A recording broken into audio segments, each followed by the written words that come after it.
जय हिंद दोस्तों अगर आप एक ऐसे बिजनेस आइडिया की तलाश में हो जो कम बजट से शुरू हो सके, जिसमें अच्छा खासा मुनाफा कमाया जा सके, आप लोगों को रोजगार दे सको, तो आपको ज़्यादा कुछ नहीं करना, कहीं नहीं जाना। बस इस वीडियो को एंड तक पूरा देख लेना और एंड तक आपको एक ना एक ऐसा बिजनेस आइडिया ज़रूर मिल जाएगा जिसको शुरू करके आप इनकम कमा सको। तो इस वीडियो में मैं 5 ऐसे बिजनेस आइडिया लेके आया हूँ जो बिल्कुल ही छोटे बजट से शुरू हो सकते हैं और इसके अंदर स्कोप बहुत है, पोटेंशियल बहुत है। तो इसलिए इस वीडियो को एंड तक पूरा देखना। देखो, ऐसा नहीं है कि पहला आइडिया आपको पसंद ना आए, दूसरा आइडिया पसंद ना आए तो पांचों के पांचों आइडिया अच्छे ना हो, ऐसा नहीं हो सकता। किसी के लिए कुछ सुटेबल है, किसी के लिए कुछ सुटेबल है।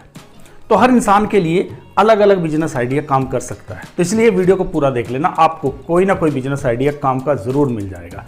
लेकिन उससे पहले अगर आप अभी तक हमारे इस चैनल के साथ नहीं जुड़े हो तो चैनल को सब्सक्राइब कर लो। वीडियो में कुछ भी अच्छा लगे, हमारी मेहनत अच्छी लगे, हमारे एफर्ट अच्छे लगे, नॉलेज अच्छी लगे तो वीडियो को लाइक ज़रूर करना। और ऐसी इन्फॉर्मेशन किसी के साथ शेयर करना चाहते हो, बहुत कुछ शेयर करते हैं हम सोशल मीडिया पे, तो एक इस वीडियो को भी शेयर जरूर किया जाए ताकि किसी के पास तो कुछ अच्छी इन्फॉर्मेशन पहुँचे।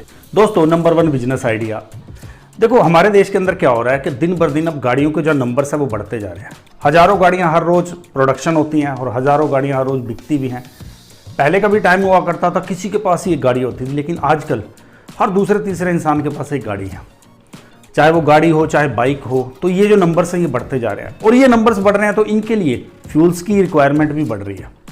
और हमारे देश की प्रॉब्लम क्या है कि यहाँ पे जितना भी फ्यूल है, जो पेट्रोल है या डीजल है, ये ज़्यादातर इंपोर्ट होता है क्योंकि हमारे देश के अंदर इसका प्रोडक्शन बहुत छोटा है। तो जो नाम मात्र है वो, तो ज़्यादातर जो ये तेल है ये बाहर से मंगाया जाता है, इंपोर्ट होता है। और एक बड़ी प्रॉब्लम ये भी होती है कि जब भी ये गाड़ियाँ सड़क पर चलेंगी, ये गाड़ियों के अंदर जो फ्यूल है वो बर्न होगा तो यहाँ पे पोल्यूशन भी बढ़ेगा।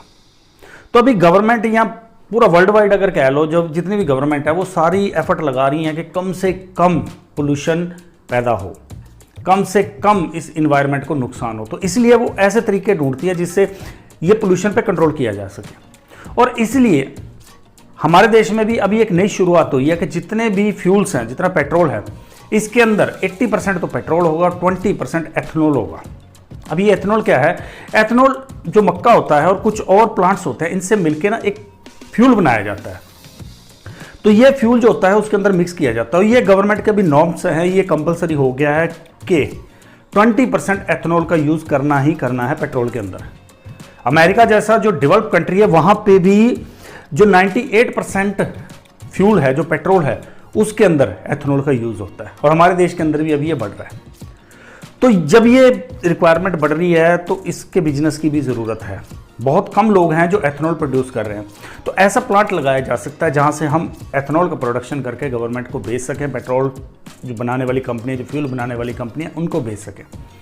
तो ये बिजनेस आइडिया बिल्कुल नया है क्योंकि एथनॉल की रिक्वायरमेंट आगे बढ़ेगी। हमारे देश के अंदर गाड़ियाँ बढ़ रही हैं, गाड़ियों का प्रोडक्शन बढ़ रहा है, उसकी रिक्वायरमेंट बढ़ रही है। तो जितनी रिक्वायरमेंट बढ़ेगी, अब आप देखो पहले कितनी दूर दूर जाके एक पेट्रोल पंप होता था, आजकल जगह जगह पेट्रोल पंप हो गया है और हर पेट्रोल पंप प्रॉफिटेबल है, पैसा कमा रहा है। क्यों कमा रहा है? क्योंकि कोई भी पेट्रोल पंप हो उसके पास कस्टमर आता ही आता है। और ये एक ऐसा बिजनेस है जिसके पास कस्टमर खुद चल के आता है। आपको कोई मार्केटिंग की ज़रूरत नहीं, कोई आपको कस्टमर के पास नहीं पहुंचना, कस्टमर खुद चल के आएगा, खुद चल के आएगा और उस प्रोडक्ट को खरीदेगा। तो जितना ज़्यादा ये फ्यूल, पेट्रोल जितना ज़्यादा कंज्यूम होगा, उतना ही ज़्यादा इसमें एथनॉल की रिक्वायरमेंट भी बढ़ेगी क्योंकि एथनॉल 20% कंपलसरी हो चुका है। 20% बहुत बड़े लेवल पे चला जाएगा जैसे जैसे इसका प्रोडक्शन बढ़ेगा। तो एथनॉल बनाने का बिजनेस करके भी बहुत बढ़िया सेटअप किया जा सकता है, बहुत बढ़िया इनकम कमाई जा सकती है, बहुत बढ़िया बिजनेस सेट किया जा सकता है। नंबर 2 बिजनेस आइडिया एक ऐसा बिजनेस आइडिया जिसकी पॉपुलैरिटी मॉडर्न एरा के अंदर बढ़ती जा रही है। और ऐसा नहीं है कि ये छोटे लेवल पे हो रहा है, इसी फील्ड में काम करके कंपनीज यूनिकॉर्न बन गई हैं, बहुत बड़ा पैसा कमा रही है, बहुत बड़ा नाम कमा रही है। लेकिन उससे पहले मैं आपको एक रियल लाइफ एग्जाम्पल बताता हूँ। मेरा एक दोस्त था राम को सबसे पहले रेलवे के अंदर नौकरी मिली, उसने वो नौकरी नहीं की। उसके बाद पुलिस के अंदर नौकरी मिली, उसने वो नौकरी भी नहीं की। अब आप सोचोगे कि वो तो कोई बेवकूफ़ी होगा क्योंकि हमारे देश के अंदर तो सरकारी नौकरियों के लिए लोग मार काट करने को तैयार है, हर हथकंडा अपनाने को तैयार है कि किस तरीके से एक सरकारी नौकरी मिल जाए। लेकिन राम को नौकरी मिली और वो छोड़ रहा था। तो आप सोच रहे होंगे वो तो कोई बेवकूफ़ ही होगा, स्टूपिड होगा जो इतनी अच्छी अपॉर्चुनिटी छोड़ रहा है। नहीं दोस्तों, राम बेवकूफ़ नहीं था। अब मैं आपको बताता हूँ। देखो क्या होता है कि जब इंसान के सपने बड़े हो ना, और वो उस सपनों को पूरा करने के लिए अपने कंधों पे उसका जिम्मा उठा ले, फिर ये छोटे मोटे ऑब्स्टेकल, छोटी मोटी जो डिस्ट्रैक्शंस हैं, ये उसका कुछ नहीं बिगाड़ सकते, उसको रोक नहीं सकती। राम के सपने भी बड़े थे। राम चाहता था खुद का एक बिजनेस सेट करो। वो नहीं चाहता था मैं किसी के अंडर काम करूँ, वो 9 to 5 के रूटीन में भागता रहूँ पूरी ज़िंदगी, हर चीज़ के लिए दूसरे को डिपेंड रहूँ। घर जाना है तब दूसरे से पूछूँ, छुट्टी लेनी है तब दूसरे से पूछूँ। तो वो इन चीज़ों में बिल्कुल बिलीव नहीं करता था। वो चाहता था कि खुद का बॉस बना जाए। अब राम ने कई छोटे मोटे बिजनेस ट्राई किए, वो फेल हो गया, ज़्यादा उसको कामयाबी नहीं मिली। तो उसके बाद राम ने क्या किया, जो यूज्ड कार्स होती हैं इसकी सेल परचेज का काम स्टार्ट कर लिया। कोई बहुत बड़ी इन्वेस्टमेंट उसको करनी नहीं पड़ी, छोटी सी इन्वेस्टमेंट में उसने ये स्टार्ट कर लिया। अब वो क्या करता था, गाड़ियाँ कहीं से जहाँ भी उसको खबर मिल गई यहाँ गाड़ी बिका हुआ है, वहाँ पहुँच जाता, वहाँ उस गाड़ी को खरीदता, कुछ टोकन मनी देता, फिर उसके लिए बायर ढूंढता, बायर को वहाँ ले जाता, गाड़ी दिखाता। उसने ज़्यादा पैसा नहीं लगाया, लेकिन ये इसी तरीके से वो पैसा कमाते कमाते बहुत बड़ा बिजनेस सेट कर गया। वो क्या करता था, अगर वो गाड़ी खुद भी खरीद के लाता था, पहले तो उसने ऐसे बीच में कमीशन एजेंट का काम किया, फिर वो गाड़ियाँ खुद खरीद के अपने पास रखने लगा और गाड़ी को थोड़ी सी रिपेयर कराता, जो भी उसमें ज़रूरत होती, डेंटिंग पेंटिंग की, वो सब करवाने के बाद उस गाड़ी को दोबारा मार्केट में बेच देता। और हर गाड़ी के ऊपर वो नेट प्रॉफिट, सब खर्चे निकालने के बाद जो उसकी इन पॉकेट प्रॉफिट जाने वाला था, वो लगभग 15 से 20 हज़ार रुपये पर गाड़ी वो कमा रहा था। और महीने के अंदर आप सोचो, अगर उसने 10 गाड़ी भी ऐसी बेच दी तो 2 लाख रुपया वो आराम से कमा रहा था। और ये रियल लाइफ एग्जाम्पल है, क्योंकि इस फील्ड के अंदर, इस काम के अंदर मार्जिन बहुत है। आप एक गाड़ी लाओ पुरानी, उसको थोड़ा सा मॉडिफाई करो, उसका जो रिपेयर है वो करवाओ। लेकिन राम ने क्या किया, एक उसने समझदारी दिखाई। वो खुद ज़्यादा टेक्निकल नॉलेज नहीं रखता था, तो उसने क्या किया, एक मैकेनिक को अपने साथ जोड़ा। जब भी किसी गाड़ी को देखने जाता तो मैकेनिक को अपने साथ ले आता, मैकेनिक उसकी पूरी चेकिंग करता, उसका पूरा इंस्पेक्शन करता, उसके बाद उसका रेट लगाया जाता। तो राम जो है वो हर गाड़ी के ऊपर 15 से 20 हज़ार का प्रॉफिट कमा रहा था। और उसको नौकरी करने की ज़रूरत ही क्या थी, जितना एक नौकरी वाला बंदा 1 साल के अंदर नहीं कमा रहा, वो 2-3 महीनों के अंदर कमा लेता था। अभी देखो इसी फील्ड के अंदर कार देखो, या कुछ और कंपनीज़ हैं जो पुरानी गाड़ियों को बेचने का, स्पिनी वगैरह होगी, खरीदने का काम करती हैं, वो कितनी यूनिकॉर्न बन चुकी हैं। ऐसा नहीं है कि इसके अंदर पोटेंशियल नहीं है, पोटेंशियल है, तभी तो इसमें ग्रो हो रही हैं कंपनियाँ। थर्ड बिजनेस आइडिया दोस्तों हमारे देश की 50% पॉपुलेशन से रिलेटेड है। अब सोचो 50% पॉपुलेशन की अगर आपने प्रॉब्लम सॉल्व कर दी तो कितना बड़ा बिजनेस बनेगा। ये 50% पॉपुलेशन में आती है हमारे देश की लेडीज़, वुमेन, महिलाएं। 48% की पॉपुलेशन हमारे देश के अंदर महिलाओं की। अगर इतनी पॉपुलेशन की कोई प्रॉब्लम सॉल्व कर दिया जाए तो कितना बड़ा बिजनेस होगा। अभी क्या होता है, हर औरत के हाथ में कोई ना कोई टैलेंट है। कोई खाना अच्छा बनाती है, कोई डेकोरेटिव आइटम अच्छी बनाती है, कोई सिलाई कढ़ाई अच्छी करती है, मतलब हर किसी के हाथ में कुछ ना कुछ टैलेंट पक्का है। लेकिन प्रॉब्लम यहाँ ये आती है कि या तो उनको इस टैलेंट के बारे में पता नहीं है, या फिर उनको कोई ऐसा प्लेटफॉर्म नहीं मिल रहा जहाँ पे वो फ्रीली घर से काम करके ऐसे प्रोडक्ट को बेच सके। क्योंकि वुमेन की सबसे बड़ी प्रॉब्लम रहती है बाहर जाके काम करना। तो जब उनको वहीं कोई ऐसा प्लेटफॉर्म प्रोवाइड करवा दिया जाए जो घर से काम करके वो इनकम कमा सके, जो भी उनके हाथ में टैलेंट है उसका यूज़ कर सके, तो ये बिजनेस बढ़ेगा। तो एक ऐसा स्टार्टअप शुरू किया जा सकता है, एक ऐसा बिजनेस शुरू किया जा सकता है जो औरतों के हाथों से बनी हुई चीज़ों को बड़ी मार्केट में बेच सके। इससे क्या होगा कि उनकी प्रॉब्लम सॉल्व हो जाएगी, उनको घर बैठे काम मिल जाएगा और इस बिज़नेस को एक बड़ी मार्केट मिल जाएगी, सेलर भी मिल जाएंगे वहीं से।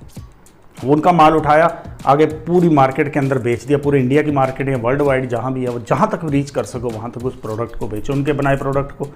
उनको कमीशन आप फिक्स कर सकते हो, जितना प्रोडक्ट है उसके ऊपर कमीशन लिया और उनका मार्केट के अंदर प्रोडक्ट बेच दिया। अब देखो कितनी बड़ी प्रॉब्लम सॉल्व हो जाएगी। एक को बिजनेस मिल जाएगा और दूसरे को मार्केट प्लेटफॉर्म मिल जाएगा, दोनों कनेक्ट हो गए और ये बिजनेस उड़ा चला जाएगा। Number 4 business idea. दोस्तों आजकल का ज़माना इंटरनेट का ज़माना है, ऑनलाइन का ज़माना है। आजकल हर चीज़ ऑनलाइन है। आपको शॉपिंग करनी है ऑनलाइन जाओ, आपको कहीं घूमने फिरने के लिए बुकिंग करवानी है ऑनलाइन जाओ, आपको खाना मंगवाना है ऑनलाइन जाओ, आपको मेडिकल हेल्प चाहिए ऑनलाइन जाओ। लगभग हर फील्ड के अंदर ऑनलाइन हो चुका है सारा सिस्टम। तो अब ये सोचो इतनी भीड़ हो चुकी है इस ऑनलाइन के अंदर। अभी मेरे को एक प्रोडक्ट खरीदना है, एक मोबाइल फ़ोन ही खरीदना है, तो कितनी सारी वेबसाइट है जो मोबाइल फ़ोन बेच रही हैं। अब कोई अच्छा ऑफर यहाँ दे रही है, कोई अच्छा ऑफर यहाँ दे रही है, लेकिन एक इंसान के लिए पॉसिबल नहीं ना कि वो सब जगह घूम के सर्च कर सके। ये मैं मोबाइल का सिर्फ एग्जांपल दे रहा हूँ, ऐसा दूसरा प्रोडक्ट भी हो सकता है, कपड़े भी हो सकते हैं, खाना भी हो सकता है, कुछ भी। तो एक कस्टमर के लिए प्रॉब्लम ये रहती है कि इंफॉर्मेशन बहुत सारी है, लेकिन इस सारी इंफॉर्मेशन को एक अकेले इंसान के लिए कलेक्ट करना, उसमें से ढूंढ के अपने लिए सुटेबल ऑफर निकालना बड़ा मुश्किल होता है। तो एक ऐसा प्लेटफॉर्म शुरू किया जा सकता है जहां पे जितनी भी ऑनलाइन वेबसाइट है उन सबको इंटीग्रेट किया जाए। अभी मैं एक एग्जांपल देता हूं कि अगर मुझे मोबाइल फ़ोन खरीदना है तो जैसे मोबाइल फ़ोन मैं सर्च करूं अपनी उस वेबसाइट पे जाके, तो उस मोबाइल फ़ोन को बेचने वाली सारी वेबसाइट एक जगह पे आ जाए, फिर वहाँ पे उनका रेट कंपैरिजन हो जाए, जो अच्छा ऑफर दे रही हैं वो ऑफर वहाँ पे आ जाए।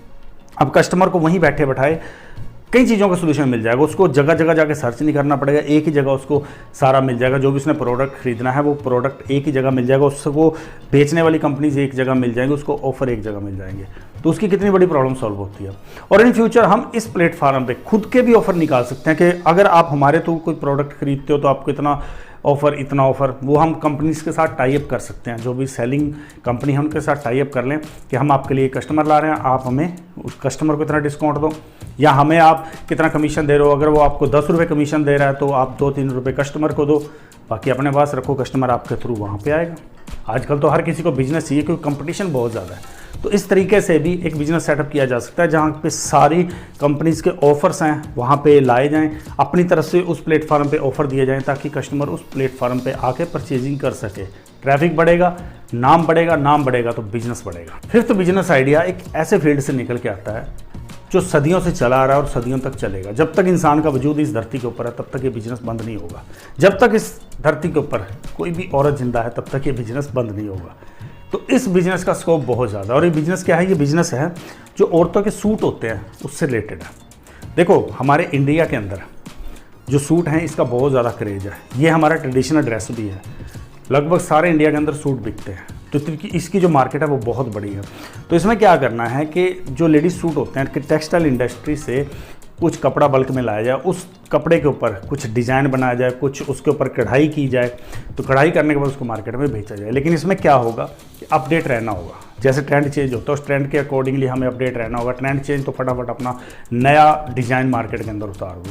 तो जब हम मार्केट के अंदर आप सोचो हम सूट लेने के लिए जाते हैं, हम देखते हैं ये कपड़ा अच्छा है, ये डिज़ाइन अच्छा है, लेकिन कभी उसके पीछे कहानी देखी है कि ये बना कैसे होगा, इसको किसने बनाया, ये भी तो बिजनेस आइडिया है। तो एक ऐसा यूनिट लगा दो जहाँ पे कुछ एक आप कढ़ाई करने वालों को हायर करो, कुछ मशीनें ले आओ और जो कपड़ा लेके एक मार्केट से आओ, जो टेक्सटाइल इंडस्ट्री है वहाँ से कपड़ा लेके आओ, उसके ऊपर बढ़िया से डिज़ाइन बनाओ, बढ़िया सा उसका पैटर्न बनाओ, उसको मार्केट के अंदर उतार दो। दोस्तों इस बिज़नेस के अंदर मार्जिन बहुत है और ये बिज़नेस फ्लॉप कभी नहीं होगा, क्योंकि हमारे देश की औरतें सूट के लिए तो दीवानी हैं। को रंग बिरंगे डिज़ाइन के सूट चाहिए, बिल्कुल लेटेस्ट चाहिए। उनको ये नहीं है कि एक ने पहना है तो मेरे को भी सेम पहनना, उनको कुछ अलग चाहिए। तो इस टाइप के आप डिज़ाइन बना के मार्केट के अंदर निकालते रहो तो लेडीज सूट के ऊपर डिज़ाइन बनाने का बिजनेस भी बहुत बड़ा जा सकता है। इसमें भी कंपनियां बहुत बड़ा नाम कमा रही हैं, बहुत बड़ा पैसा कमा रही हैं। दोस्तों आप नेक्स्ट किस टॉपिक के ऊपर वीडियो देखना चाहते हो मुझे कमेंट करके ज़रूर बताना। वीडियो अच्छा लगा हो तो यार एक छोटा सा थंब इम्प्रेशन है नीचे, उस पर क्लिक कर देना। चैनल को अब तक सब्सक्राइब नहीं किया तो सब्सक्राइब कर लेना और वीडियो को शेयर ज़रूर करना। इस मिशन को बड़ा बनाते हैं, इंडिया को आत्मनिर्भर बनाते हैं, इंडिया को नंबर 1 बनाते हैं, इंडिया को सक्षम बनाते हैं। मिलते हैं फिर अगले वीडियो में नए बिजनेस आइडियाज़ के साथ। टिल देन जय हिंद।